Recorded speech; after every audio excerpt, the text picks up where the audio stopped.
তো নমস্কার বন্ধুরা, আবারও চলে আসলাম নতুন একটি ওয়েদার আপডেট নিয়ে। এই মুহূর্তে আবহাওয়ার সবথেকে গুরুত্বপূর্ণ আপডেট, ইতিমধ্যে কিন্তু যে ঘূর্ণিঝড় শক্তি যেটা বঙ্গোপসাগরে তৈরি হওয়ার কথা ছিল, সেই ঘূর্ণিঝড় শক্তি কিন্তু একটা ব্যাপক একটা পরিবর্তন ঘটে গেছে। তো কালকের আপডেটে আমরা দেখিয়েছিলাম এই যে ঘূর্ণিঝড় শক্তি, এটি কিন্তু সরাসরি দক্ষিণবঙ্গের উপর কিন্তু প্রভাব পড়ছিল, এই জায়গাটার মধ্যে কিন্তু এর প্রভাব একটা পড়ছিল। কিন্তু আজকের আপডেট যদি আপনাকে দেখিয়ে দিই, দেখুন এই যে ঘূর্ণিঝড় শক্তি, এটা কিন্তু সরাসরি বাংলাদেশের দিকে যাচ্ছে। দেখুন বাংলাদেশে কিন্তু ব্যাপক রকম একটা প্রভাব পড়ছে। এবং কালকে দেখুন বন্ধুরা, এখানে দেখুন কিন্তু বাংলাদেশের মধ্যে কিন্তু যাচ্ছে। কালকের আপডেট দেখিয়েছিলাম এই যে শক্তি, এই যে কেন্দ্র, ঠিক আছে, এই যে ঘূর্ণিঝড় কেন্দ্র, সেটা কিন্তু ছিল এই জায়গার মধ্যে। এবং একটা বৃষ্টিপাতের কিন্তু ব্যাপক একটা পরিবর্তন ঘটে গেছে। তো এই যে ঘূর্ণিঝড় শক্তি, এই পরিবর্তন যে ঘটেছে, এর যেটা কোথায় কতটা পরিমাণে বৃষ্টি হওয়ার সম্ভাবনা থাকছে সেটা কিন্তু জানাবো। অবশ্যই ভিডিওকে সম্পূর্ণ দেখবেন। তো চলুন ভিডিওটা শুরু করি। যদি আমরা একটু প্রথম থেকে দেখে নিই কবে থেকে এটা তৈরি হচ্ছে, একটু দেখে নেব। তো বন্ধুরা দেখুন, 27 তারিখ সকাল 9টার সময় কিন্তু দেখতে পাচ্ছি বঙ্গোপসাগরে কিন্তু একটা ঘূর্ণাবর্ত প্রক্রিয়া আরম্ভ হয়ে গেছে। যদি সময়টাকে একটু প্লে করে দিই তো কিন্তু আপনারা বুঝতে পারবেন। দেখুন বন্ধুরা, আস্তে আস্তে কিন্তু এই ঘূর্ণাবর্তটি আস্তে কিন্তু একটা গভীর নিম্নচাপের রূপ নিচ্ছে, আমরা কিন্তু দেখতে পাচ্ছি। এবং গতিবেগটাও দেখিয়ে দেবো কতটা গতি থাকতে পারে, গতিবেগ থাকতে পারে। তো বন্ধুরা দেখুন, এখানে কিন্তু গতিবেগ কিন্তু আমরা দেখতে পাচ্ছি বঙ্গোপসাগরের মধ্যে কিন্তু গতিটা আমরা দেখতে পাচ্ছি 40-45, কোথাও 46-47 কিন্তু এরকম একটা গতিবেগ।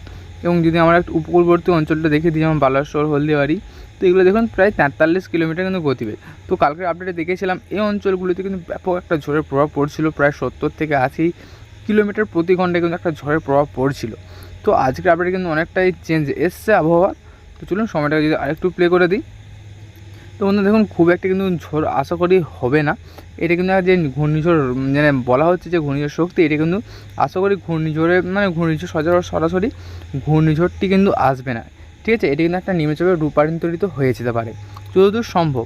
চলুন সময়টা একটু প্লে করে দিই এবং দেখে নেব বন্ধুরা। আমরা যদি 29 তারিখ সকাল 5টার সময় দেখি, তো এই সময় কিন্তু একটু ঝড়ের প্রভাবটা একটু বেড়েছে। যদি একটু দেখিয়ে দিই, দেখুন বঙ্গোপসাগরের মধ্যে থাকছে 77 কিলোমিটার গতিবেগে একটা ঝড়ের সম্ভাবনা। তাছাড়া বালাসোর, হলদিবাড়ি এগুলি কিন্তু থাকছে 62 কিলোমিটার একটা ঝড়ের সম্ভাবনা। তাছাড়া যদি কলকাতার সাইডে যদি একটু দেখিয়ে দিই, যেমন খড়গপুর, চাকুলিয়া, বাহালদা, বাদামবাহার, এগুলি কিন্তু 40-45 কিলোমিটার গতিবেগ থাকবে। তাছাড়া কোলাঘাট, কলকাতা, আরামবাগ, চন্দননগর এগুলো কিন্তু থাকছে বন্ধুরা 50 থেকে 49 কিলোমিটার গতিবেগে কিন্তু একটা ঝড়ের সম্ভাবনা থাকছে। তাছাড়া যদি উপর দিকে দেখে নিই, যেমন হচ্ছে দেখুন বাঁকুড়া থাকছে 43 কিলোমিটার, বর্ধমানে থাকছে 48 কিলোমিটার, শান্তিপুরে থাকছে 50। তো বন্ধুরা ওপর দিয়ে কিন্তু খুব একটা প্রভাব দেখতে পাচ্ছি না, তবে বাংলাদেশের প্রভাবটা কিন্তু একটু বেশি লক্ষ্য করা যাচ্ছে।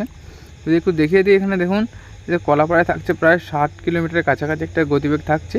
তাছাড়া মাঠবাড়িয়া, শ্যামনগর, লালমোহন, ফিরোজপুর এগুলো কিন্তু থাকছে প্রায় 50 কিলোমিটারের কাছাকাছি একটা ঝড়ের সম্ভাবনা থাকছে। তাছাড়া উত্তরবঙ্গটা যদি একটু দেখিয়ে দিই, দেখুন উত্তরবঙ্গে কিন্তু মালদা থাকে 40 কিলোমিটার গতিবেগে একটা ঝড়ের সম্ভাবনা। তাছাড়া উপরের দিকে যে জেলাগুলো দেখিয়ে দিই, যেমন কোচবিহার, যদি কোচবিহারটা দেখিয়ে দিই, কিন্তু কোচবিহারে কিন্তু বন্ধুরা ঝড়ের প্রভাব কিন্তু পড়ছে না, আমরা এই মুহূর্তে দেখতে পাচ্ছি। 29 তারিখ ভোর 5টার সময়, এই সময়টাকে একটু প্লে করে দিই, দেখুন পরবর্তী সময় এটা কোন দিকে এগাচ্ছে একটু দেখিয়ে দেবো। তো বন্ধুরা দেখুন, আমরা যদি 29 তারিখ বিকেল 3টের সময় বা দুপুর 3টের সময় যদি দেখে নিই আমরা, তো দেখুন এখানে কিন্তু হলদিবাড়ি, গঙ্গাসাগর, এদিকে হচ্ছে হলদিয়া, এগুলি কিন্তু আমরা দেখতে পাচ্ছি 80, 79, কোথাও 90 কিন্তু এরকম একটা গতিবেগ কিন্তু উঠে গেছে।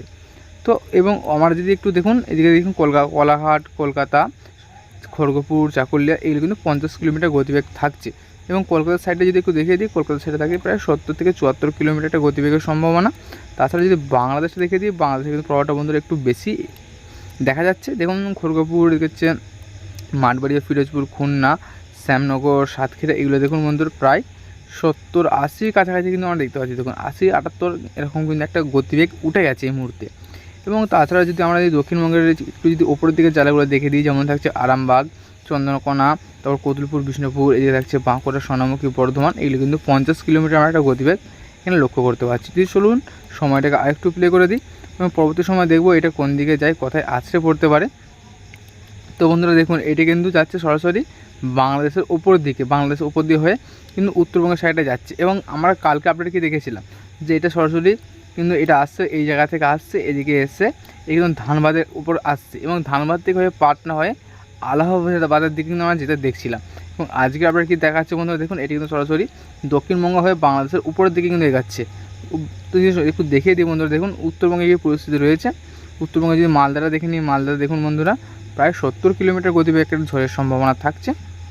তাছাড়া এদিকে দেখুন ঠাকুরগাঁও, এদিকে কিষানগঞ্জ, তারপর পাঞ্চাগড়, এদিকে দেখুন 2 দিনাজপুর, এগুলো কিন্তু 68 থেকে কথা 70 কিলোমিটার একটা ঝড়ের সম্ভাবনা থাকছে। তার সঙ্গে বাংলাদেশের এই অঞ্চলগুলি দেখুন, যেমন সিংড়া, সিরাজগঞ্জ, রাজশাহী, বংরা, সরিষাবাড়ি, মহাদেবপুর, এদিকে থাকছে পাবনা, নাগারপুর, কাপাসিয়া, কিশোরগঞ্জ, ঢাকা, ফরিদপুর, সাইকুপা, মেহেরপুর, যশোর, লাহগাড়া, মাদারীপুর, ফরিদগঞ্জ, সেনবাগ, কুমিল্লা, আমারপাড়া, মতিহার, বরিশাল, ফিরোজপুর, খুলনা, সাতক্ষীরা, শ্যামনগর, মাঠবাড়িয়া, লালমোহন, কলাপাড়া, এগুলি কিন্তু 60 কিলোমিটার গতিবেগ থাকবে, কথা 70ও কিন্তু উঠে যেতে পারে।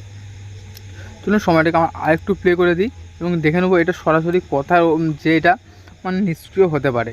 তো বন্ধুরা দেখতে পাচ্ছি এটা কিন্তু সরাসরি উত্তরবঙ্গের উপর দিয়ে যাচ্ছে এবং উত্তরবঙ্গে যে কিন্তু এটা নিষ্ক্রিয় হওয়ার সম্ভাবনা থাকছে। যদি দেখে দিই দেখুন 2 দিনাজপুর, তারপর ঠাকুরগাঁও, কিশোরগঞ্জ, পাঞ্চাগড়, কোচবিহার, এই জায়গাগুলো যেয়ে কিন্তু এটা নিষ্ক্রিয় হতে দেখতে পাচ্ছি আমরা। চলুন সময়টা যদি আরেকটু প্লে করে দিই, এটা দেখে নেবো পুরোপুরিভাবে কবে নিষ্ক্রিয় হয়, তারপরে আমরা বৃষ্টিটা একটু দেখিয়ে দেবো যে কবে কতটা বৃষ্টি হওয়ার সম্ভাবনা থাকছে।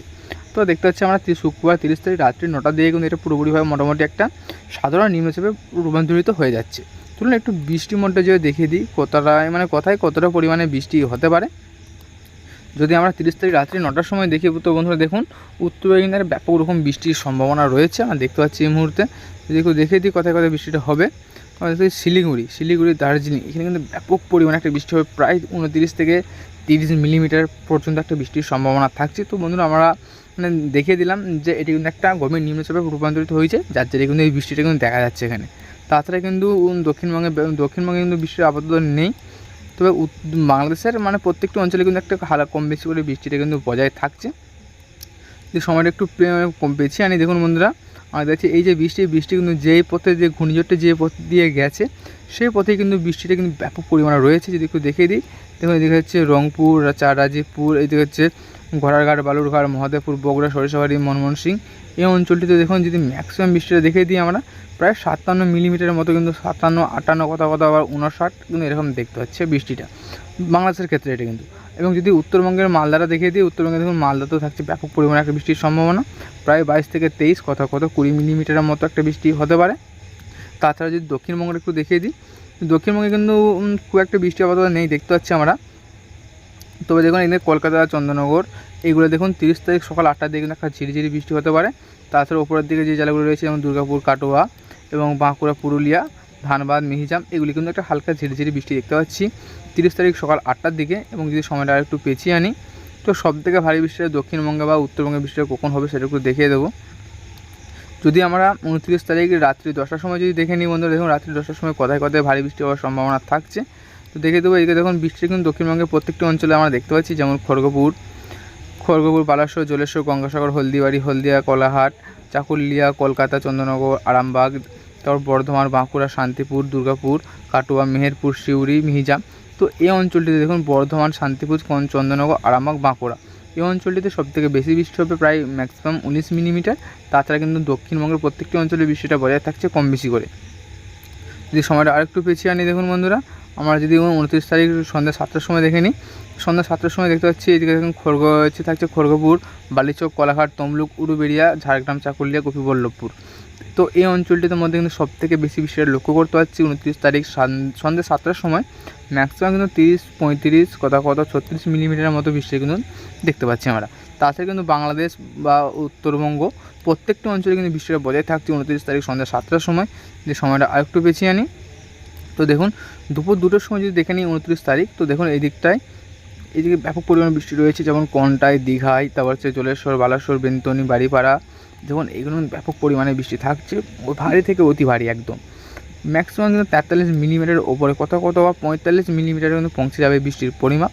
তাছাড়া কিন্তু এদিকে দেখুন দক্ষিণবঙ্গের প্রত্যেকটি অঞ্চলে বৃষ্টিটা বজায় থাকবে, কলকাতা, উলুবেড়িয়া, বারুইচক, জয়নগর, গোসাবা, তারপর আরামবাগ, কতুলপুর, বিষ্ণুপুর, এগুলো কিন্তু ম্যাক্সিমাম 10 মিলিমিটার দেখতে পাচ্ছি। তার সঙ্গে বাংলাদেশের এই জায়গাটায় দেখুন এই জায়গাটা হচ্ছে প্রচুর পরিমাণে একটা বৃষ্টির সম্ভাবনা, যেমন লালপুর, এদিকে থাকছে পাবনা, মেহেরপুর, নাগারপুর, এদিকে থাকছে সাইকুপা, মেহেরপুর, ফরিদপুর, রাজশাহী, এই অঞ্চলটির মধ্যে থাকছে ম্যাক্সিমাম 30 মিলিমিটারের কাছাকাছি বৃষ্টির সম্ভাবনা, 29.8 মিলিমিটার। তাছাড়া কিন্তু দক্ষিণবঙ্গের প্রত্যেকটি অঞ্চল এবং উত্তরবঙ্গে ওপরের দিকে জেলাগুলিতে ব্যাপক পরিমাণে বৃষ্টি থাকবে, যেমন 2 দিনাজপুর, এদিকে থাকছে রংপুর, তার সঙ্গে আলিপুরদুয়ার, এই অঞ্চলগুলিতে কিন্তু ব্যাপক পরিমাণে একটা বৃষ্টি চলবে। এই সময়টা একটু পেছিয়ে আনি, তো দেখুন বন্ধুরা, আমরা একটু সময়টা একদম পেছিয়ে নিয়ে চলে আসবো এবং এই যে নিম্নচাপ, এই নিম্নচাপের বৃষ্টি কবে থেকে দক্ষিণবঙ্গ, বাংলাদেশ বা উত্তরবঙ্গে প্রবেশ করছে সেটা একটু দেখিয়ে দেবো। দেখুন সময় যদি আমরা পেছিয়ে আনি, তো আমরা দেখতে পাচ্ছি বন্ধুরা কিন্তু 28 তারিখ দুপুর 2টোর দিকে কিন্তু উত্তরবঙ্গ, দক্ষিণবঙ্গ বা বাংলাদেশ প্রত্যেকটি অঞ্চলে বৃষ্টিটা বজায় থাকছে, আমরা এই মুহূর্তে দেখতে পাচ্ছি। যে সময়টা আরও পেছিয়ে আনি, দেখুন বন্ধুরা, আমরা দেখি বৃষ্টি কখনো বাড়ছে, কখনো কমছে, কখনো মেঘলা আকাশ থাকছে, কখনো কিন্তু আবহাওয়া পরিষ্কার হয়ে যাচ্ছে, এরকম দেখতে পাচ্ছি কিন্তু আমরা। সময়টা আরও পেছিয়ে আনি, তো 27 তারিখ সকাল 5টা থেকে কিন্তু উত্তরবঙ্গ, দক্ষিণবঙ্গ বা বাংলাদেশ কয়েকটি অঞ্চলে কিন্তু একটা হালকা ঝিরিঝিরি বৃষ্টি আমরা লক্ষ্য করতে পারছি। এই সময়টা একটু পেছিয়ে আনি, দেখুন বন্ধুরা, বৃষ্টি কিন্তু মোটামুটি বজায় থাকছে দক্ষিণবঙ্গ বা বাংলাদেশের দিকে। তবে আমরা একটু এগিয়ে যাব এবং এই যে ঘূর্ণিঝড় শক্তি, এর জেরে কিন্তু বৃষ্টির কবে থেকে আরম্ভ হচ্ছে সেটা একটু দেখিয়ে দেবো। এই যে ঘূর্ণিঝড় শক্তি, এর বৃষ্টির প্রভাব কবে থেকে পড়ছে একটু দেখিয়ে দেবো। সময়টা একটু পেছিয়ে আনি, তো বন্ধুরা দেখুন 28 তারিখ ভোর 4টের দিকে কিন্তু এই যে ঘূর্ণিঝড় শক্তি, এর জেরে কিন্তু উপকূলবর্তী অঞ্চলে কিন্তু বৃষ্টিটা আরম্ভ হয়ে যাবে। যেমন দেখিয়ে দিই, গঙ্গাসাগর, হলদিবাড়ি, জলেশ্বর, এদিকে হচ্ছে হলদিয়া, শ্যামনগর, বাংলাদেশের শ্যামনগর, মাঠবাড়িয়া, কলাপাড়া, লালমোহন, এইগুলো কিন্তু বৃষ্টিপাত আরম্ভ হয়ে যাবে।